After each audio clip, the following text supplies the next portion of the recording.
I kind of wanted everyone to kind of discuss their childhood, whatever you're comfortable with sharing, obviously, and how you were raised based on your cultural experiences. And the second part of the question is, how do you feel your upbringing affects your relationships now?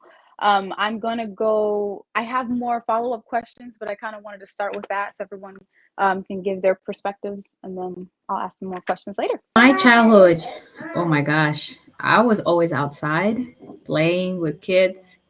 Always. I was always full of dirt. They were always like, "Oh, go wash your knees," because I was always on the ground playing. I used to play soccer a lot when I was younger. So, and I used to play with like without shoes on the street.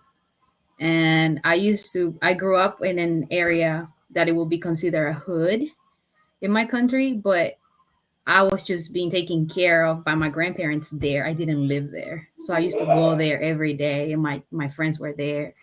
Also, my grandparents were the ones that took care of me every day. So my grandpa was a carpenter, and he had his workshop, in the house. So I will always be sitting right next to him, like watching what he was doing. He was teaching me a lot of things.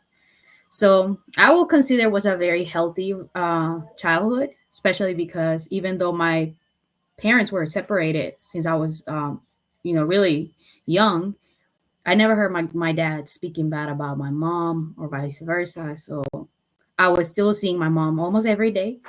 So I will consider it healthy. I didn't even mention when in the introduction that from Bermuda, born and raised in Bermuda, and I live in London.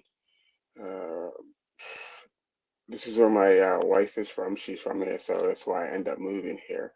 I spent a lot of time in the U.S. because Bermuda is like an hour from like New York, Connecticut, like an hour's flight, so it's pretty close. So my childhood is it's a mix. I think I had a pretty fantastic like upbringing, fortunate upbringing, but at the same time it was there's a lot of turmoil in that because my dad wasn't around.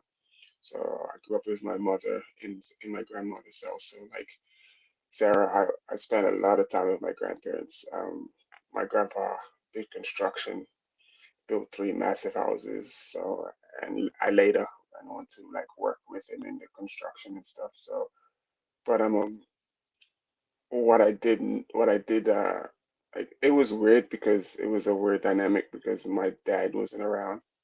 So I got to like I said, grow up with my grandparents, but my grandparents were like from what I see today, my grandparents were like they would sit for hours together and not say anything, and they were happy. They no, I never saw them argue or so that was like a balance. It showed me structure, but then I had the unbalance because my dad wasn't around. So where and then I had my mom who was like vocally like upset at my dad not being there and used to point that out to me like because when I wanted to speak to him was so she'd speak ill of him.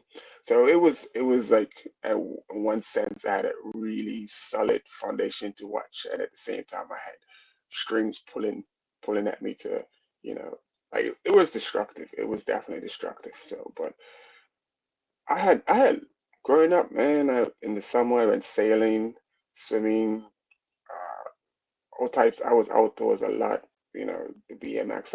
I did so much. My grandparents would fly me like summertime. We'd always go somewhere.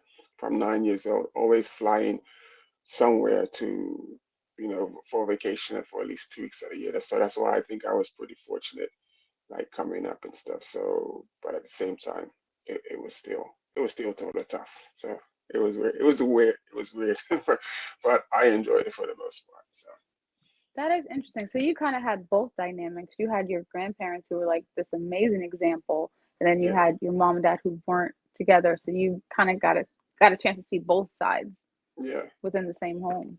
That's yeah. interesting. Compared to some people, I guess I was pretty spoiled.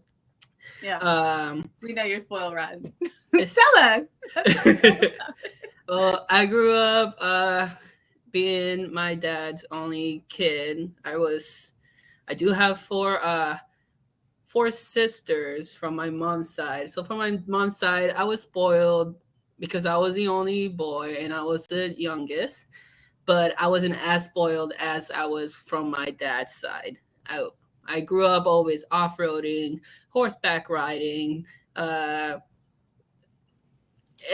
and everything that my dad loved drag racing. So, and I was in car races. I was in everything that you could ever imagine that could, you know, that is like adrenaline related.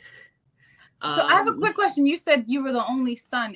Is it typical in your culture for the son to kind of be like put on a pedestal? Is that because you were like you got spoiled because you were the only boy? Is that normal?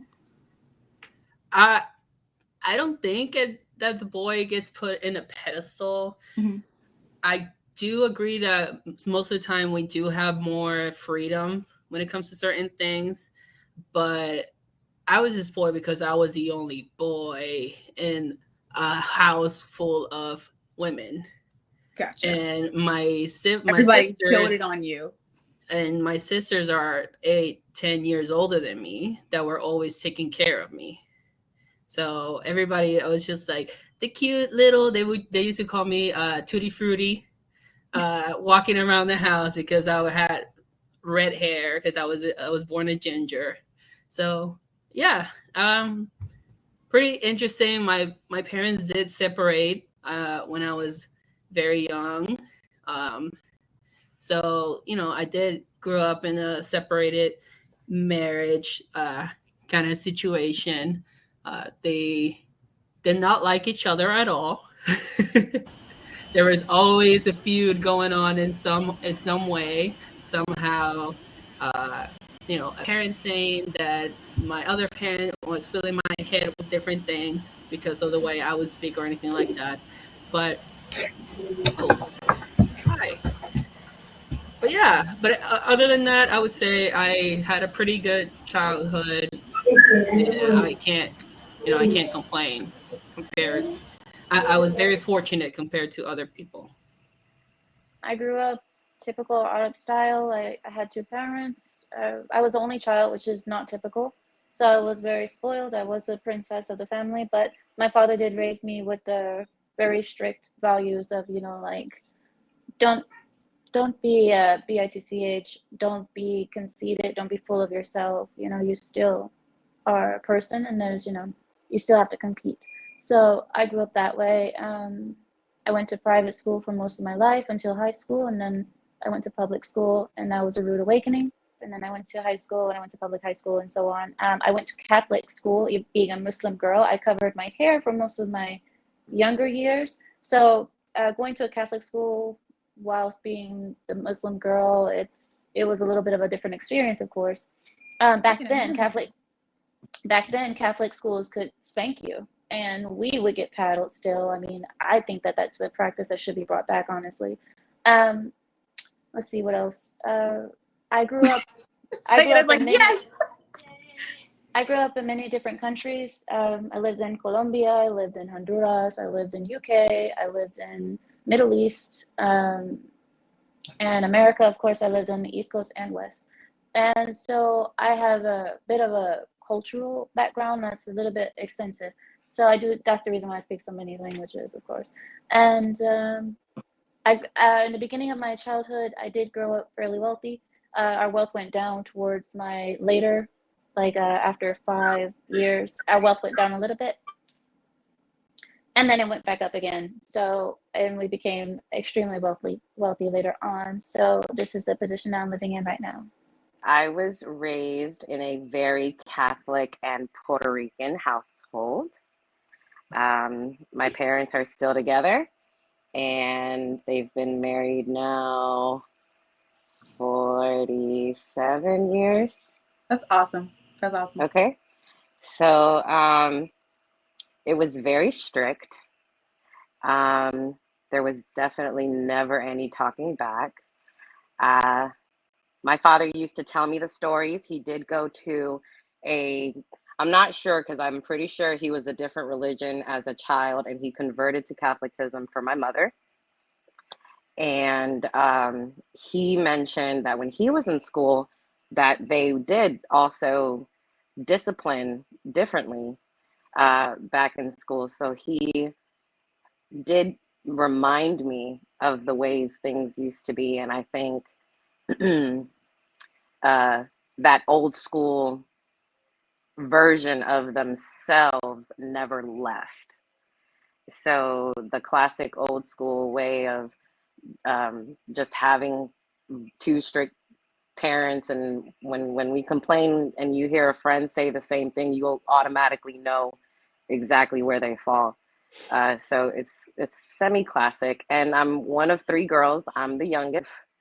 Learned a lot from my siblings' mistakes, and sometimes my parents kind of treat me differently than the way they treat even my siblings, but because they see me more established and having done so many of the better things in life that my sisters may have failed at doing, that they hold me to a higher standard. And sometimes I just kind of want to be equal, if that makes any sense. But that's pretty much it.